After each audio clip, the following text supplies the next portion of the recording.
Comme Amuro n'allait pas être très beau, nous avons décidé de rendre son adversaire, Char Aznable, séduisant à sa place. Cette décision a été inspirée par le personnage de Sharkin de Yusha Raiden, une série sur laquelle Tomino et moi avions déjà travaillé ensemble. Grâce à lui, j'avais appris que les méchants étaient également capables de laisser une forte impression. Mais comme la beauté n'est pas si intéressante en soi, Char avait besoin d'un élément particulier pour se distinguer. Je lui ai donc ajouté un masque pour dissimuler son visage. Cela a eu pour effet secondaire de lui donner un air mystérieux.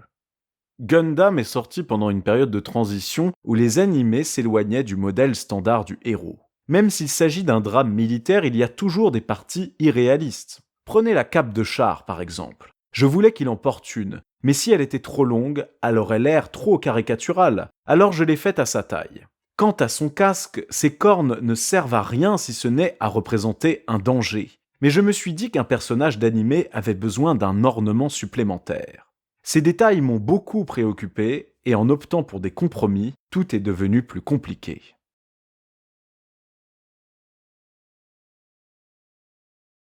Gundam connaît une seconde adaptation italienne, cette fois-ci par Mediaset et supervisée par Tomino lui-même. À sa demande, seul l'épisode 15 n'est pas diffusé. Créé à l'origine comme un épisode de remplissage qui ne fait pas progresser l'intrigue, le réalisateur ne l'estime pas au même niveau que les autres. Un nouveau doublage est également demandé. Cette fois-ci, les noms originaux sont conservés, la traduction est revue et corrigée, et les musiques ainsi que les effets sonores sont retravaillés.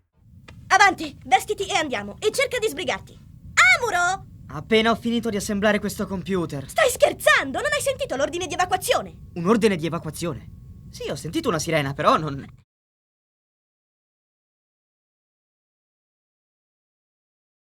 Masanobu Komaki, à l'époque éditeur en chef du magazine Animec, a participé avec son ami Yoshihiro Nozaki, un ancien de Mushi Productions, à la publication des travaux et des scripts complets de la série édités chez Shindosha, société spécialement créée pour l'occasion. Il a également aidé à la gestion des différents événements liés à la sortie des films Mobile Suit Gundam. Les noms de modèles des robots ne sont jamais définis dans la série. Dans le script de l'épisode 1, Bright Noah devait évoquer celui du Gundam. Il disait initialement Gunder X78, mais cette ligne de dialogue ne fut pas conservée. Au final, c'est Masanobu Komaki, encore lui, qui a proposé le nom RX78 pour le Gundam avec l'approbation de Yoshioki Tomino, et ce, avant même la sortie du premier film. 78 fait bien entendu référence à l'année de conception du robot, mais pour le RX, rien n'est certain. Le R pourrait tout à fait vouloir dire robot, mais ça serait également une référence à la Mazda RX-7, une voiture de sport qui, à l'époque, était particulièrement appréciée par Kunio Okawara, le mecha designer. Komaki attribuera de nombreux autres noms de modèles aux armes apparues dans la série dans les pages de son magazine. Gundam Tsutsei est un manga prépublié entre mars 2009 et janvier 2011, puis édité en 2 tomes chez Kadokawa Shoten. Il relate avec humour les aventures de Yoshioki Tomino dans le processus de création de la série puis des films Mobile Suit Gundam. Bien que l'histoire ne se prenne pas au sérieux et se veut parodique, l'ensemble des événements décrits dans ce film y sont présents.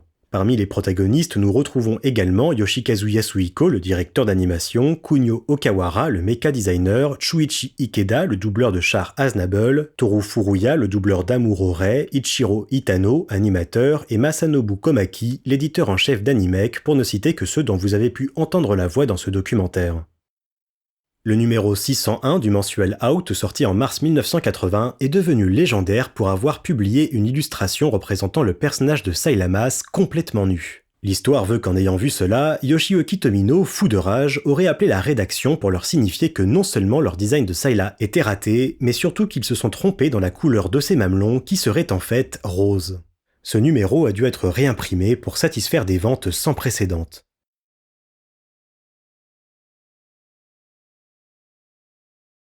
La trilogie cinématographique Mobile Suit Gundam est disponible en France depuis le 16 juin 2005, en premier lieu grâce à la société de distribution Biz Entertainment. Alors parus en 3 coffrets distincts, les films sont proposés en version originale sous-titrée uniquement, mais a le mérite d'offrir 2 pistes audio, une en stéréo 2.1 et l'autre en 5.1.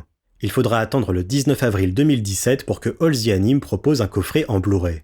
Si aucun doublage français n'est effectué, les films sont ici plus beaux que jamais dans leur remasterisation Full HD, offrant une image nette et lumineuse au point de laisser apparentes certaines traces de cellulo et poussière d'objectifs.